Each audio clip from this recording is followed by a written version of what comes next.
दोस्तों, यूट्यूबर मनीष कश्यप पिछले दिनों 1 साल भी नहीं हुआ होगा, 1 से 2 साल पहले उन्होंने बीजेपी ज्वाइन किया था और अब अलविदा कह दिया।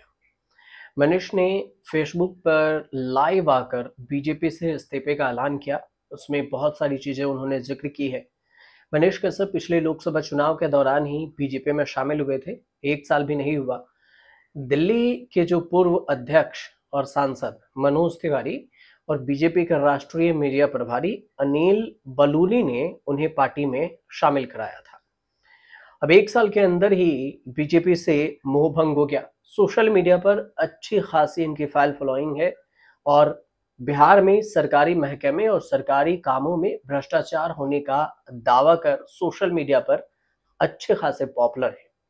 इसके बाद बीजेपी के करीब गए और पार्टी में शामिल भी हुए, लेकिन अब उन्होंने पार्टी छोड़ने की घोषणा कर दी। बेहद ही भावुक होते हुए मनीष कश्यप ने कहा कि वह अब बीजेपी के सदस्य नहीं है, उन्हें मजबूर किया गया है। मनीष कश्यप का जो बयान है उसमें कहा गया कि मैं बीजेपी में होते हुए भी खुद की मदद नहीं कर पाया, मैं दूसरों की कैसे मदद कर सकता हूं। वीडियो जारी किया जिसमें उन्होंने ये बताया कि उन्होंने पार्टी क्यों छोड़ी। मनीष कश्यप ने कहा कि उन्होंने पार्टी को अपना सब कुछ समर्पित किया, लेकिन अब उन्हें ये फैसला लेने के लिए मजबूर होना पड़ रहा है कि अब वो पार्टी में नहीं रहेंगे, मतलब बीजेपी से इस्तीफा दे रहे हैं। मनीष कश्यप ने कहा कि वह तमाम प्लेटफॉर्म के जरिए अपनी आवाज उठाते रहेंगे। उन्होंने इस बात पर भी संकेत दिया कि वह विधानसभा चुनाव लड़ सकते हैं। अब किस पार्टी से यह अभी तय नहीं है।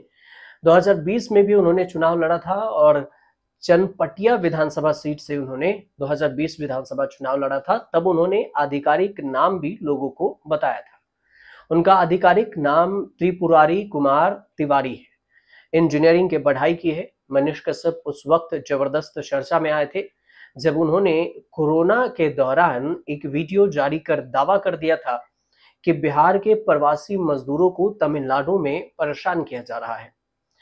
तमिलनाडु की सरकार ने उनके आरोपों को खारिज कर दिया था और उन्हें गिरफ्तार भी किया था। बाद में मद्रास हाई कोर्ट ने उन्हें जमानत दे दी थी। जमानत से निकलने के बाद वो बीजेपी में शामिल हो गए थे।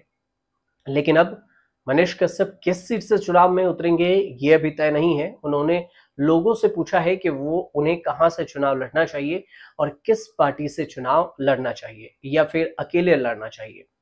बिहार में जल्द ही विधानसभा चुनाव होने वाले हैं। नवंबर में विधानसभा चुनाव है। ऐसे में मनीष कश्यप की पार्टी छोड़कर जाने को लेकर सोशल मीडिया पर तमाम तरह की चर्चाएं चल रही है बीजेपी के खिलाफ। अब हाल की अगर घटना देखें तो पटना के मेडिकल कॉलेज पीएमसीएच में उनके साथ मारपीट भी हुई थी। पटना मेडिकल कॉलेज में मनीष कश्यप के साथ मारपीट हुई थी और कश्यप ने लाइव आकर कहा था कि स्वास्थ्य विभाग में भ्रष्टाचार के खिलाफ उनकी लड़ाई जारी रहेगी। अब उन्होंने पार्टी से इस्तीफा दे दिया, ये कहते हुए कि जब हम खुद की रक्षा नहीं कर सकते तो फिर हम लोगों की रक्षा कैसे करेंगे। अब देखना यह होगा कि विधानसभा चुनाव से पहले वो किस पार्टी में शामिल होकर विधानसभा चुनाव लड़ते हैं और बीजेपी के खिलाफ क्या वो फिर से एग्रेसिव मोड में नजर आएंगे या फिर उनकी आगे की रणनीति क्या कुछ होगी, ये आने वाले वक्त में ही तय होगा। फिलहाल बिहार में विधानसभा चुनाव है और ये विधानसभा चुनाव नवंबर में होने हैं।